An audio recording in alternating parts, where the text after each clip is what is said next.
le voy a invitar que busque Romanos capítulo 8. Romanos capítulo 8 y versículo 24. Si son tan amables. Romanos 8 y versículo 24. Posteriormente vamos a utilizar algunos versículos que se encuentran en Romanos.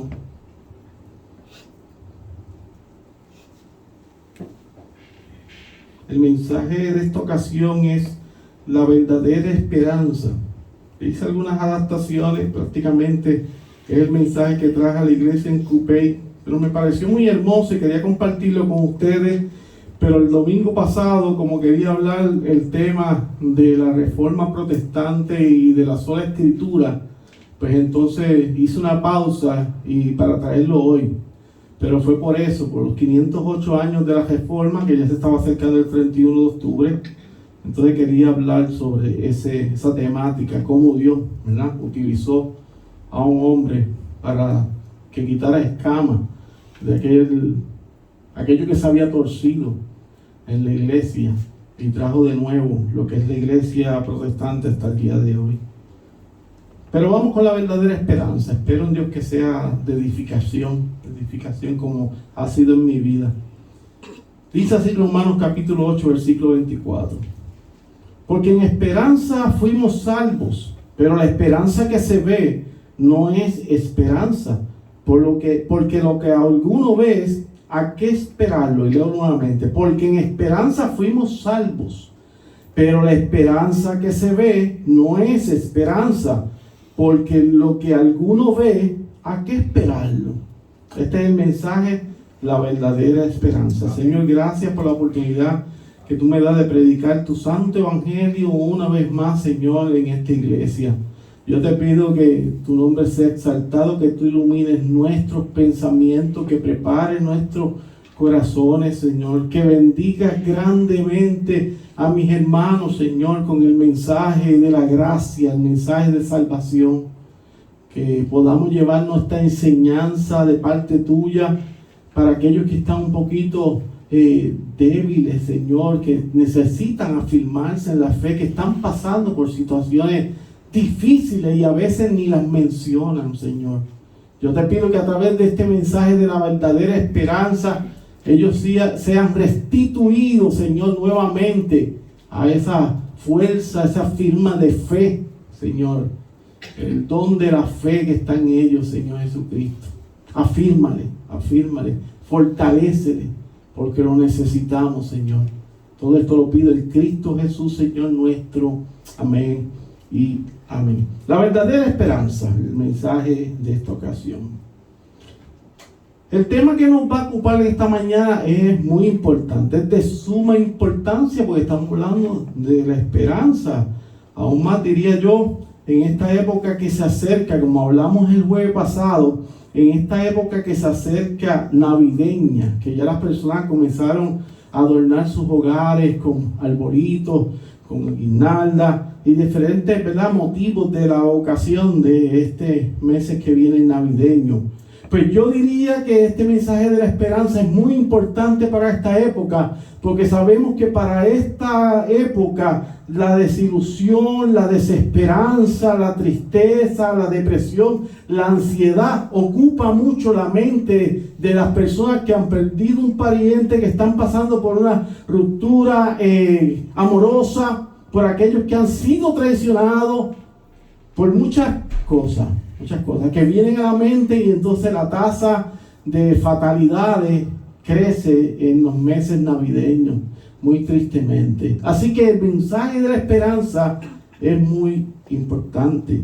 Hermanos, ha dicho que un hombre puede vivir sin comer como 40 días. Posiblemente puede más, pero para tener un número como 40 días, puede estar 3 días aproximadamente sin tomar agua, y también esto puede fluctuar, ¿verdad?, dependiendo si está caminando, si está tranquilo. Puede estar más o menos 3 días sin tomar agua y como 8 minutos sin respirar. Pero esto también está dependiendo de la persona y dependiendo de la situación que esté pasando, porque todo depende de la situación que está pasando, que puede estar hasta 8 minutos sin respirar. Pero no puede vivir ni un solo segundo sin esperanza. Ni un solo segundo se puede vivir sin esperanza. Si definimos la esperanza de manera práctica, sería aquello que se espera. Aquello que se espera sería, o lo que se espera sería la esperanza. O sea, que es un evento, la esperanza es un evento que se mira a futuro, en el futuro, la esperanza. Siempre se mira al futuro. Y mira que nosotros somos curiosos porque siempre estamos pensando en que, como diría mi hermano, la quincena que viene estaremos mejor. Siempre hay una esperanza en nosotros, para la mayoría de las personas, que dicen, no se preocupe, hoy estamos de esta manera, pero posteriormente van a pasar los meses y yo espero estar mejor, porque uno se programa y siempre tiene esa intención. El puertorriqueño también es muy decidido y firme. Quisiera contar 2 historias para hacer un poquito de balance en la temática de la esperanza. ¿Verdad? Hay una historia aquí que es personal y otra que es histórica, pero que son las dos para mí muy buenas para contar, para que usted vea lo que es una esperanza o tal en la esperanza y otra desesperanza. Como historia personal quiero hablar sobre la seguridad que yo tenía en la esperanza y que me daba a trabajar cuando me encontraba con los comandantes Luis Francisco Pérez Cabán, que paz descanse, y Carmelo López, que aún él vive. Con estos 2 personajes a mí me tocó trabajar y yo tenía apenas 23 años cuando bajé a la cárcel de Aguadilla, era un muchachito. Y me tocó trabajar con estas 2 columnas, estas 2 leyendas del sistema del Departamento de Corrección. Y yo me sentía tan orgulloso de trabajar con aquellas personas. Yo jamás pensé que me iba a tocar trabajar con aquellos que yo escuchaba en la academia, de un tal Pérez Cabán y de un tal Carmelo López, que eran unas leyendas en el sistema. Gente de antes, firme, gente valiente. Le digo, se me hincha el pecho del agradecimiento que tengo con estos 2 personajes. Demasiado increíble. Yo le llegué a decir al viejo López, le decía así, ¿verdad? Con cariño, él me decía hijo. Yo le llegué a decir al viejo López que para mí era un orgullo trabajar con él. Le dije, Señor, para mí es un orgullo trabajar con usted.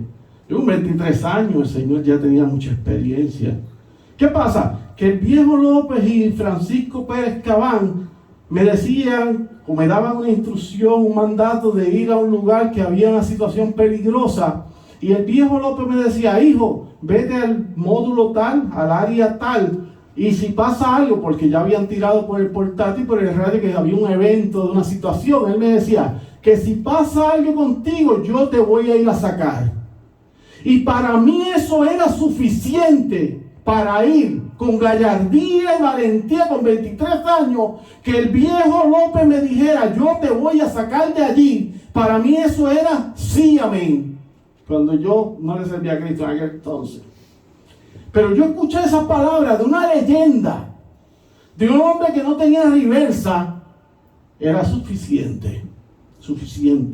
Así que yo colocaba mi esperanza en estos 2 hombres, dos columnas del Departamento de Corrección.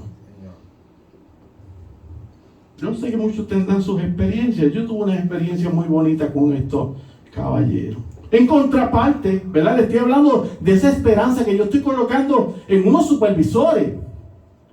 En contraparte, nos encontramos con la desesperanza. Y para esto voy a utilizar la historia de un físico, ¿verdad? Era de mecánica cuántica. Él es de la época ¿cómo se llama este hombre? El físico Albert Einstein. Él era de esa época. Él era un año menor que Albert Einstein. Era su amigo, por cierto. Estudiaron juntos y se conocían muy bien. Este hombre había tenido 4 hijos. Se llamaba Paul Ehrenfest, ¿verdad? Y era un hombre que era bien dedicado a los estudios. Él siempre desde jovencito le gustó la matemática hasta que terminó siendo un físico, pero él sentía, aunque él era galardonado y le decían que era una persona inteligente, brillante y era un profesor excelente, que no tenía problemas con los elogios que le daban, porque era un profesor excelente. Lo único que él era muy cuadrado, él se iba todo al libro, todo por los números, y estos nuevos físicos que estaban desarrollándose ya iban por otras líneas, que se abrían más a la física. Sabe que estaba el problema de las bombas nucleares, y esto lo tenía abrumado a él. Era la época de las bombas nucleares, y le abrumó tanto, y él se sentía que quedó atrás, se sentía, siendo tan brillante. Y este hombre sufrió de una gran depresión, a pesar de que era tan inteligente. Y en 1933, teniendo un porvenir tan bonito hacia adelante por ser tan brillante, en 1933 decidió ir al lugar donde cuidaban a uno de sus hijos que tenía síndrome Down. Uno de ellos nació con síndrome Down y lo tenía en un lugar especializado cuidándolo. Llegó allí donde se encontraba el hijo, lo mata de un tiro y posteriormente él se da un disparo. Y ahí termina la historia de Paul Ehrenfest, un hombre brillante, y terminó de esa manera. ¿Por qué? Por causa de la desesperanza. La esperanza es muy importante. Se dio cuenta de los dos balanzas, y yo todavía no estoy hablando de la esperanza en Dios. Eso es lo que sucede en el mundo, esa balanza. Esto puede entrar muy fácilmente en la filosofía que le llaman el absurdo, y uno de sus promotores fue Albert Camus, quien escribió una novela que se llama El extranjero. Por cierto, yo vi la película, muy triste, muy oscura, ¿verdad? Muy deprimente. Y otro libro que escribió fue El mito de Sísifo, ¿verdad? Este personaje de la mitología que está empujando porque está maldito por los dioses, porque quería hacer algo y los dioses lo castigan, maldicen a Sísifo, y él empujaba una roca por una cuesta, y cuando llegaba arriba la piedra caía de nuevo y volvía Sísifo a subirla de nuevo, y así por la eternidad. Ese era el castigo. Ve la cosa deprimente y oscura. Es muy deprimente. Claro, algunos decían que cuando Sísifo llegaba a la columna, al pico de la montaña, y veía el pueblo, que ese momento era refrescante en su corazón. Ese par de segundos solamente, que le daba un motivo para regresar de nuevo y subir. Así que algunos pensamientos de esta filosofía del absurdo, por cierto, no sé por qué vivo. Usted ha visto gente que ha entrado en crisis existenciales. Yo he entrado en crisis existenciales antes de conocer a Cristo. Llegué a entrar en crisis existenciales. No sé por qué vivo. No tengo propósito en la vida. Gente que tú no tiene nada. Somos un tipo de broma cósmica, ¿verdad? Del azar, una chispa que salió del azar y estamos aquí. Al morir no vamos a ningún lado. Ese es el absurdo de la vida, según esta filosofía, y etcétera, etcétera. Pero aún dentro de esa filosofía del absurdo existe un tipo de esperanza, ¿verdad? Pero es un objeto falso. Coloca la esperanza en un objeto falso. Camus proponía que se debía aceptar el absurdo. Mira lo que decía él, que se debía aceptar el absurdo para liberarse y encontrar una plenitud propia, rebelándose contra la desesperación. Aunque él sabía que el mundo era sin sentido, aceptar ese sinsentido. Así que es un tipo de esperanza dentro de esa filosofía de vida absurda. Debíamos aceptar la negación y alejarnos también del suicidio y vivir la vida lo mejor que pudiéramos en ese sinsentido. O sea que había como un tipo de esperanza en un mundo de absurdo. El hombre sin Dios, hermano, no consigue nada que llene ese vacío. Yo me imagino que Albert Camus, con esa filosofía del absurdo, ¿qué podía tener un hombre así? Que pensaba que el mundo es nada, que la vida es nada. El hombre sin Dios no consigue llenar ese vacío. Cuando piensa que ya ha alcanzado algo, aquello que le daría la saciedad, la felicidad, vuelve nuevamente a sentir la necesidad de, y usted en el blanco coloca lo que usted quiera. Uno dice, no, yo voy a hacer esto, yo me voy a casar, y yo voy a hacer lo otro, yo voy a trabajar, y cuando llegue mi periodo de retirarme, y cuando yo logre una casita, y cuando yo logre esto, pero cuando lo conquistas y llega, te sientes otra vez igual. Porque eso no lo llena a nadie. Solamente Cristo. San Agustín escribe en sus confesiones que el corazón del hombre fue creado para Dios. Escuche qué lindo San Agustín, del IV siglo. Dice que el corazón del hombre fue creado para Dios y que no puede encontrar descanso hasta que descanse en el corazón de su Padre, de Dios. Hasta que tú no consigas descansar en Dios, no hay descanso ninguno. Cuando consigues descansar en Dios, como hablaban en la escuela dominical, hay gente que no tiene muchos recursos económicos, pero tienen a Dios. Y hay otros ricos que no tienen todos los recursos económicos, pero no tienen a Dios. Así que el rico es el pobre. Sí, Señor. El rico es el pobre. Sí, Señor. Nuestro catecismo dice que la existencia principal del hombre es glorificar a Dios y gozar de Él para siempre. Para eso nosotros fuimos creados, para glorificar a Dios. Amén. Pablo dijo que antes de nosotros llegar al conocimiento de Cristo estábamos alejados de la ciudadanía de Israel y ajenos a los convenios de la promesa, sin esperanza, sin Dios en el mundo. Efesios 2:12. No había esperanza en nosotros. El que vive sin fe y sin esperanza será como el necio que dice en su corazón no hay Dios. Salmo 14:1. El que vive sin fe y sin esperanza es como el necio que dice no hay Dios. Abriendo un poco el texto, la primera parte de nuestro versículo dice, porque en esperanza fuimos salvos. Amén. Aunque la esperanza mira hacia el frente, ¿verdad? Yo le dije que la esperanza mira hacia el frente, hacia el futuro. Aquí se utiliza un lenguaje como pasado. ¿Se da cuenta? Es un lenguaje pasado. En esperanza fuimos salvos. Sí, Señor. Pero como si la esperanza mira hacia el frente, ¿cómo está en el pasado? Pues nuestra salvación descansa en una obra pasada. Entiéndase, la muerte y la resurrección de Cristo hace aproximadamente 2000 años. Pero no culmina ahí, sino que se afirma en el decreto de Dios Padre, en ese llamado pacto de redención, donde el Señor ha elegido a los que han de ser salvos desde antes de la fundación del mundo, en el libro del Cordero, salvo Apocalipsis. Sí, Señor. Esto es posible porque nuestro Dios Todopoderoso no se sujeta al tiempo. Él no se sujeta al tiempo. Él es quien anuncia el fin desde el principio, dice Isaías, y desde los tiempos antiguos lo que está por venir. Isaías 46:10.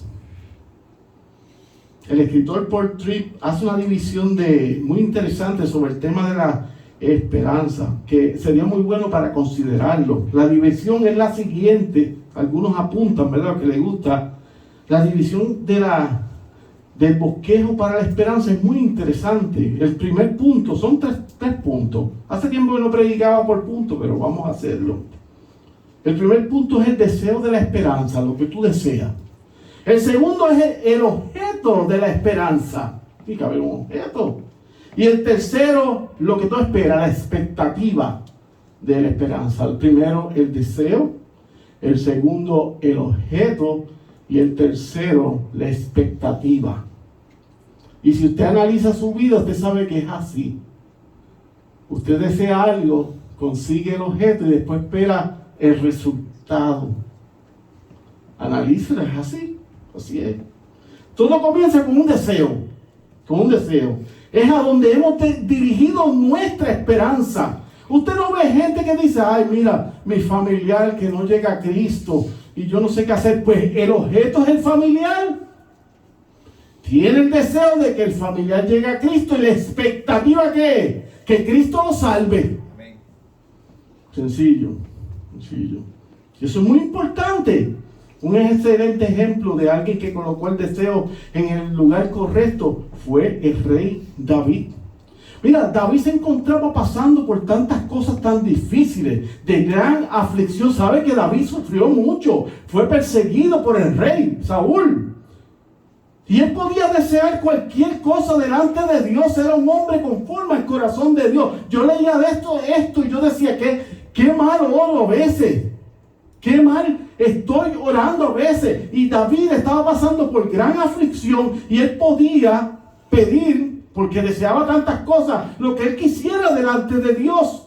Pero David lo que deseaba era al Dios de nuestra esperanza. Tú sabes lo que tú digas en un culto de oración, yo lo que deseo es a Dios. Y todo el mundo así. Yo he hablado esto durante los años. David deseaba a Dios, nuestro castillo, nuestra roca. Dice el Salmo 27:4 David: una cosa he demandado de Jehová, esta buscaré. Escucha David como dice: que esté yo en la casa de Jehová todos los días de mi vida, para contemplar la hermosura de Jehová y para inquirir en su templo. En toda la aflicción y la persecución que estaba viviendo David, que estaba al borde de la muerte, lo que quería era ver a su Dios. Que mucho aprende uno de estos salmos. Con el deseo hay que tener mucho cuidado, hermano. No sea que lo confundamos con la codicia. Se puede mezclar la codicia con el deseo. Eso sería muy peligroso. Así que si deseamos lo correcto, lo de buen nombre, como dice Pablo, lo de buen nombre, lo que tiene virtud en sí mismo, pues todo va a marchar bien. Todo va a marchar bien. Lo segundo es el deseo, ¿verdad? El segundo punto es el deseo. El deseo es colocado en esperanza. En algún objeto, usted tiene esperanza, desea algo y lo coloca en un objeto, en algo, en alguien. Si el objeto es una persona, escuche bien esto es muy importante, para que se vaya con esto para su hogar. Si el objeto es una persona, donde usted ha colocado el deseo, todavía no hemos llegado a la expectativa. Si el objeto es una persona, ¿qué sucede cuando esa persona muere? ¿Dándose cuenta de las implicaciones? ¿Qué pasa cuando esa persona muere? Si el objeto de la esperanza es el dinero, ¿qué sucede cuando el dinero se agote? Es como el joven que se enamora y piensa que va a ser correspondido por la muchacha. El objeto de su deseo en esperanza es la chica, ¿verdad? Porque el objeto es la chica, él la está mirando, él está enamorado de la chica, dirigido por el amor que siente hacia ella. Su expectativa es una que él mismo ha creado, porque él no ha hablado con ella, él ha creado la expectativa. Piensa que cuando le proponga ser su novio, ella dirá que sí. Pero esto puede llegar a una falsa expectativa, porque no sabe eso, y se podría convertir en una esperanza ficticia, porque fue el mismo que se enamoró, como dicen aquí, a lo divino. Si la joven dice que no, todo su mundo se va a derrumbar. Mientras el muchacho no conozca la respuesta, todavía la burbuja de la ilusión está vigente. Pero una vez que conoce la respuesta, mire, todo estalla, se derrumba, como en 2008, el inmueble, ¿se acuerda? En Estados Unidos, que cae la bolsa de valores, porque inflaron tanto, y después no había un contrapago.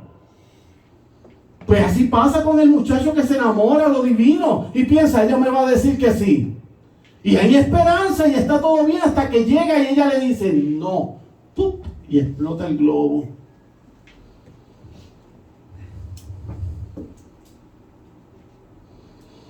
¿Se da cuenta?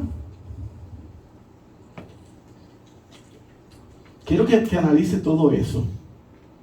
Usted tiene que tener mucho cuidado donde coloca su esperanza. Porque el ser humano falla. Recapitulamos, ¿verdad? Porque en esperanza fuimos salvos. El deseo de nuestra esperanza mira al Dios de nuestra salvación.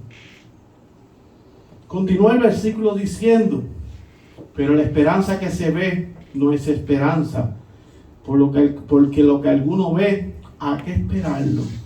El objeto del deseo de nuestra esperanza es Dios. Pablo nos enseña que la esperanza que se ve, pues no es esperanza. Por eso la esperanza, como lo mencioné al inicio, se mira hacia el futuro. El objeto es Dios, y si es Dios debemos aprender, estudiar a Dios, como hicimos en el estudio de la escuela dominical, teología propia. Si el objeto de nuestra esperanza es Dios, debemos conocer a Dios y Él quiere ser conocido. Él quiere ser conocido. Y eso se consigue a través de la sola Escritura. Dios quiere ser conocido. Dios no es un Dios distante. Dice Romanos 15:4 que todo lo que fue escrito para nuestra enseñanza se escribió. Todo lo que está en la palabra es para edificación de su pueblo. Tanto el Antiguo Testamento como el Nuevo son la palabra de Dios. La Biblia es orgánica, divinamente unida en una revelación que es progresiva. Pablo le dice a Timoteo, al joven Timoteo, ¿se acuerda? En una de sus cartas, la segunda carta a Timoteo, capítulo 3, versículos 14 y 17, que debe persistir en lo que había aprendido. Nosotros, yo le voy a decir algo, nosotros, la mayoría de los que estamos aquí, conocemos en parte la Escritura. El problema es que muchas veces no la ponemos en práctica y nos desesperamos. Si usted pone en práctica lo aprendido, su vida va a cambiar. Y se caen los muros al lado de usted y usted está concentrado en Dios. Está enfocado en la palabra de Dios, en su promesa. En su promesa. Y nos pasa todo, no es que estamos aislados, nos pasa todo. La palabra de Dios nos puede hacer sabios para la salvación por la fe, dice Pablo, que es en Cristo Jesús. Amén. Ahí está. Sí, Señor. El 16 dice que toda la Escritura es inspirada por Dios y útil para enseñar, para redarguir, para corregir, para instruir en justicia, a fin de que el hombre de Dios sea perfecto, enteramente preparado para toda buena obra. La esperanza que menciona Pablo es por la palabra de Dios. Esta esperanza nos lleva al amor. La esperanza nos lleva al amor. La fuente de la esperanza es la paciencia y el consuelo de la Escritura. Romanos 15:4. La esperanza ocupa su lugar con la fe y el amor, y esta es una de las virtudes de cada creyente. Es una de sus virtudes. Pablo les pone en la primera carta a los Corintios 13:13. Escuche cómo dice, primera de Corintios 13:13. Y ahora permanecen la fe, la esperanza y el amor. Estos tres, pero el mayor de ellos es el amor. La esperanza se encuentra en el centro, ¿se dio cuenta? Se encuentra en el centro, uniendo la fe y el amor, que se dirigen hacia el futuro hermoso de Dios. Hacia el futuro hermoso de Dios. La esperanza une la fe con el amor. Sí, Señor.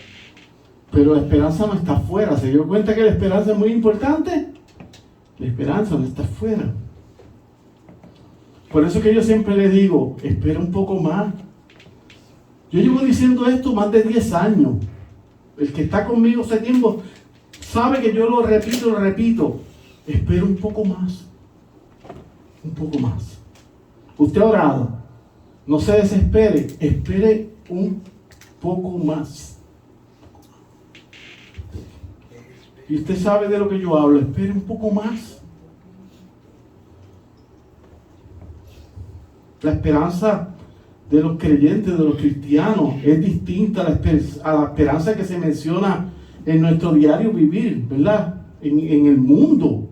La misma no pasa de ser un simple deseo de que algo bueno nos sucederá ya. Esa es la esperanza que tiene el mundo. Algo como que volátil, que se va. Ese tipo de esperanza muchas veces es vana y es falsa. Es como un hombre que se está ahogando y en su desesperación se agarra de un cabello. No tiene lógica, porque el cabello se va a partir. Así es la esperanza falsa del mundo, vana. Es aquel hombre que, sentenciado a la pena de muerte, que escucha el rumor. Él escucha el rumor que le darán un indulto por sus delitos. Cuando los oficiales lo buscan en su celda, camina por todo el pasillo, mira muy contentito el hombre. ¿Porque qué? Oyó rumores que le iban a dar un indulto, para darse cuenta al final que va directo al cuarto de la inyección letal. Esa es la esperanza del mundo, falsa, vana, que nos engañan, que nos dicen una cosa, pero terminan haciendo otra. A mí me ha pasado un sinnúmero de ocasiones que me han prometido y son falsos, y a usted también, que nos han prometido cosas y no han cumplido. Pero en Dios no es así. Amén. En Dios no es así. Y aquí está bueno para decir lo que yo digo siempre, que hagan lo que les venga en la regalada gana. Nosotros somos la iglesia de Cristo y tenemos promesa y pacto sobre nosotros. Sí, Señor.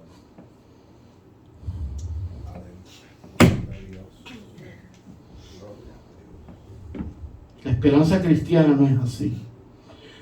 Es sólida, es robusta, inamovible. La esperanza del pueblo de Dios es un ancla para el alma, es segura y firme y penetra hasta dentro del velo donde Jesús entró por nosotros como precursor, dice el libro de los Hebreos, capítulo 6, versículos 19 al 20. Es un ancla.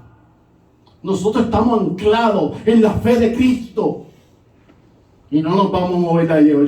Vengan huracanes, vengan situaciones, no nos vamos a mover de allí. Sufrimos, lloramos y a veces nuestra fe mengua, pero nunca nos las podrán quitar completamente. Amén. Señor. Porque nosotros tenemos la esperanza puesta en el dador de la vida, en el dueño. Y todavía tenemos esperanza de que nuestros seres queridos lleguen a Cristo. Y nadie nos va a quitar esa esperanza hasta el día que el Señor nos llame. Señor. No eche para atrás ahora. Espera un poco más. Debemos leer, congregarnos, aprender juntos, escudriñar la Escritura para no perder el consuelo que proviene de la palabra de Dios, su promesa. Y dice Isaías 28:10, mandamiento tras mandamiento, mandato tras mandato, renglón tras renglón, línea sobre línea, un poquito allí, otro poquito allá. Lea, escudriñe, lea. Se le hace fácil los salmos, lea los salmos. Se hace fácil los proverbios, lea los proverbios, pero lea. Porque esto es bienestar para el alma, es río de agua de vida la palabra. Te va a venir bien. Pablo dice en Romanos 15:13, y el Dios de esperanza nos llene de todo gozo y paz en Él creer, para que abundemos en esperanza por el poder del Espíritu Santo. El día que más triste tú estás, tú piensas, espérate, si yo le pertenezco a Cristo, y te da esa risa. Oye, me están fastidiando todo. Todo parece que se ha levantado contra mí. Y después te acuerdas, espérate, yo le pertenezco a Cristo. Y si Él está permitiendo esto, es por algo que yo debo aprender. Porque Él dijo que no iba a abandonarme, que no estaría solo nunca.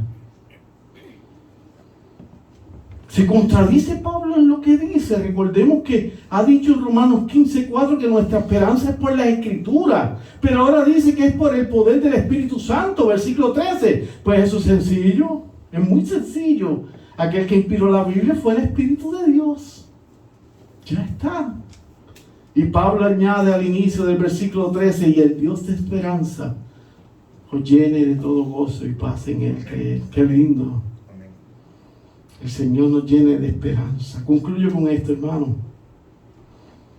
Ya hemos hablado del deseo de la esperanza, ¿verdad? Usted tiene un deseo, coloca en algo. También del objeto donde usted coloca ese deseo de esperanza. Y por último, la expectativa de la esperanza. La expectativa de nuestra esperanza es firme y es segura y con una garantía que no cambia. Mire esto, no hay garantía en el planeta Tierra que tenga la garantía que nosotros tenemos. ¿Sabe que los sitios le dicen de por vida? Baterías de por vida, paz de por vida y todas esas cosas. No, nosotros sí tenemos la garantía de por vida. Real. Por favor, es real. Es firme, segura. Él es el mismo ayer, hoy y por todos los siglos. Hebreos 13:8. Porque el que promete es seguro. Todas las promesas de Dios son en Él sí y en Él amén. Amén. Segunda de Corintios 1:20. Nuestra expectativa está en aquel con letra mayúscula, en el cual no hay cambio ni sombra de variación. Santiago 1:17. Alguien dijo que todo lo que el hombre hace sin Dios, escuche esto, alguien dijo que todo lo que el hombre hace sin Dios fracasará miserablemente o triunfará aún más miserablemente. No se deje llevar porque está prosperando pero no tiene a Dios. Eso no le puede afectar a usted. Y a veces nos vemos afectados como el malo progresa y usted es echado hacia la esquina, hacia el lado, en un trabajo, en alguna empresa, en algún negocio, en la familia. Que el que está comportándose de manera impía, usted lo ve progresar y que todo el mundo le echa pompa. Y usted es dejado a la esquina. No se confunda, no se confunda. Puede prosperar esa persona, pero como la hierba seca, dice David, cuando cae la tarde se quemará. Y usted le pertenece a Cristo. Finalizo con este hermoso texto lleno de la verdadera esperanza. Romanos 8:18. Mire lo que dice Pablo. Mire, coloque esto en su corazoncito ahí. Coloque eso en su corazoncito. Y si usted puede poner ese versículo en alguna parte de su nevera, en su casa, una pizarrita que usted tenga donde usted estudia, póngalo. Yo lo practico eso también. Romanos 8:18, pues tengo por cierto que las aflicciones del tiempo presente no son comparables con la gloria venidera que en nosotros ha de manifestarse. Lo que te esté pasando no importa, porque la gloria que se va a manifestar posteriormente no tiene comparación. Usted coloca eso y eso le va a dar una alegría cada vez que lea esa promesa. Amén. Sí, Señor. Amén. Nuestra expectativa es segura. Es por eso que podemos hacer eco de la parte final de Primera de Tesalonicenses 4:17. Y así estaremos siempre con el Señor. La verdadera esperanza. A Dios sea toda la gloria. Señor, gracias por la oportunidad de predicar tu santo evangelio. Que seas tú glorificado y exaltado por los méritos del Señor Jesucristo. Amén y amén.